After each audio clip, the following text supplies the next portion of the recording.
Ketika pasar motorsport 150cc mulai terasa makin mahal, dan kelas 250cc harganya udah nggak masuk akal buat kaum menang-mending. Tiba-tiba muncul isu hangat dari India. Yamaha sana resmi memperkenalkan YZF R2.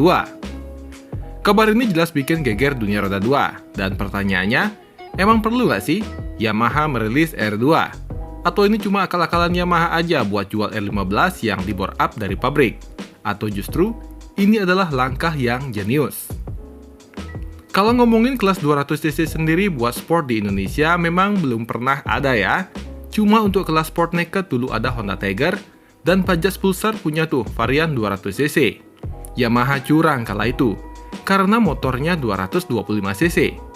Saya pernah bahas kelakuan aneh Yamaha yang jualan motor dengan cc yang lebih besar. Videonya bisa kalian cek di sini.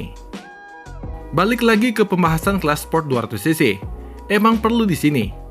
Kalau 150cc aja udah ada di kisaran 40-an juta, terus yang 200cc mau dijual berapa? Faktanya, Yamaha India punya banyak sekali alasan untuk punya motor di kelas sport firing 200cc. Bahkan, motor ini hitungannya keluarnya terbilang terlambat. Kenapa? Di India, R15 jadi salah satu amunisi terkuat penjualan Yamaha. Dari data R15 ini, menduduki posisi ketiga setelah skutik Rai ZR125Fi di posisi pertama, dan dilanjutkan oleh FZ Series. Jadi R15 ini bisa dibilang anak kesayangan dari Yamaha India deh.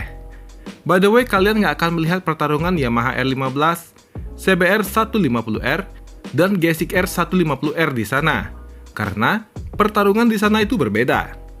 Jujur aja saya kaget. R15 V4 adalah rajanya sport firing di India. Ini menyangkut seluruh kelas ya, mau itu 150cc, 250, 600, 1000, pokoknya R15 itu adalah rajanya. Penjualannya paling gede, sekitar 15 ribuan unit per bulan. Kedengarannya sih kecil, tapi Bajaj dan TVS aja laku cuma ribuan unit. Nah, pertanyaannya juga nih, kenapa R15 itu laku? Menurut anak muda di sana, R15 punya tampang yang paling keren, paling sporty, dengan harga yang cukup terjangkau, yakni mulai dari 35 jutaan aja. Harga tersebut bisa dibilang bersaing dengan motor dari beberapa pabrikan lain. Tapi semakin kesini, R15 itu terkesan overpriced terhadap performa yang diberikan. Kalian bayangin aja nih, dengan harga 35 jutaan, kalian hanya dapat motor dengan tenaga di 18 HP, dengan top speed di kisaran 136 km per jam. Sedangkan, saingan R15 dari segi harga itu malah motor-motor sport firing kelas 200cc, seperti Bajaj Pulsar RS200, yang tenaganya udah di 24 HP dengan top speed di kisaran 143 km per jam. Bahkan, Hero Karisma XMR 210 yang dijual sedikit lebih murah, tenaganya malah 24,8 HP, dengan top speed di kisaran 145 km per jam. Dan yang paling premium si KTM RC200 itu tenaganya di 24,6 dengan top speed di kisaran 143 km per jam. So, secara performa dan harga, R15 ini hitungannya overpriced nih, melawan trio 200cc ini. R15 jelas kalah power dan juga kalah torsi. Meskipun secara penjualan masih menduduki peringkat pertama, tapi bukannya nggak mungkin lama-lama posisi ini bisa aja tumbang seketika. Makanya nih, Yamaha langsung gerak cepat buat mengamankan posisinya dengan menjadikan R15 itu 200cc alias jadi naik kelas ke Yamaha R2. Secara angka, R2 hadir bukan buat gaya-gayaan, tapi sebagai defensive move alias senjata Yamaha biar konsumen di India yang doyan kebut-kebutan itu nggak kabur ke merek sebelah. Menurut saya, R2 ini adalah proyek dadakan, karena Yamaha nggak nunggu waktu facelift-nya R15 dulu. Jadi menurut saya penampilan motor ini bakal nggak jauh beda dari R15 V4. Terus pertanyaannya, kalau rilis di India, apakah R2 bakal masuk ke Indonesia? Ini penilaian saya pribadi ya, kemungkinannya kecil banget sob, atau bahkan nggak akan mungkin. Kenapa? Karena skema harganya bakal nggak masuk akal. Coba deh, hitung-hitungan kasarnya seperti ini.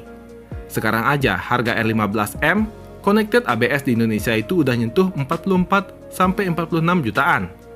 Kalau Yamaha R2 200cc ini masuk, harganya dipastikan melambung ke angka 53 hingga 57 jutaan. Nah, Di titik harga 55 jutaan ini, posisi R2 bakal kejepit parah. Terlebih, konsumen Indonesia itu kan sangat cylinder-minded. Daripada beli R2 200cc 1 silinder, seharga 55 juta, orang pasti mikir, mending nambah dikit lagi dapat R25 baru seharga 70 jutaan. Atau beli R25 bekas saja, yang harganya setengahnya, udah lebih murah, lebih kencang, suara lebih merdu dan gengsinya pasti dapat. Kalian lihat aja contoh ini nih, Kawasaki 250 SL. Itu bahkan 250cc loh. Dulu dijual 40 jutaan nggak laku. Didiskon jadi 30 jutaan juga nggak laku. Karena apa? Karena mindset motor 250cc, apalagi bawa-bawa nama besar Ninja, tapi masih 1 silinder, ya buat apa? Kalian nggak percaya orang Indonesia itu cylinder-minded? Coba deh ingat-ingat, lebih sering mana? Kalian lihat ZX25R yang 4 silinder, dan harganya lebih mahal dibandingkan versi Ninja 250 Fi-nya yang masih pakai 2 silinder tapi lebih murah. Jelas ZX25R lebih sering kalian lihat di jalanan kan? Tapi walaupun R2 nggak masuk ke Indonesia secara resmi, lahirnya R2 di India justru jadi bahan buat anak-anak modifikasi dan speed freak di Indonesia. Kalian tahu sendirilah alasannya. Saya rasa, basic mesin R2 ini kan dikembangkan dari arsitektur 1 silindernya Yamaha R15. Itu artinya, part-part jeruan seperti blok silinder, piston, kruk as, sampai ke head, berpotensi besar bisa dipasang dengan sedikit penyesuaian, atau malah ada yang bisa plug and play ke mesin R15, Fiction, XSR, WR155, bahkan Jupiter MX King pun juga punya potensi. Selama ini kalau mau bore up R15 ke 200cc, mereka biasanya harus pakai part aftermarket yang kadang bikin was-was soal daya tahan. Tapi kalau part 200cc ini buatan pabrikan Yamaha India, kita bisa upgrade kapasitas mesin pakai part OEM berstandar pabrik yang jauh lebih awet dan presisi. Pasar modifikasi lokal dijamin bakal ketiban rezeki nih.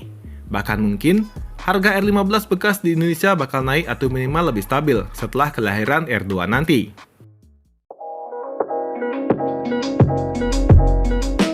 Yamaha R2 adalah strategi cerdas mengisi celah antara R15 dan R3 di India. Tapi kalau untuk pasar Indonesia, R2 adalah motor yang terlalu nanggung secara harga dan juga posisi. Kalau menurut kalian sendiri gimana? Misalnya R2 beneran masuk ke Indonesia di harga 55 jutaan. Kalian bakal puji atau hujat nih? Saya sih udah tahu jawabannya. Tapi nggak apa-apa deh, tulis pendapat kalian di kolom komentar, biar rame yang komen. Well, sampai jumpa di video selanjutnya. Jangan lupa like dan subscribe-nya bagi yang belum. Terima kasih.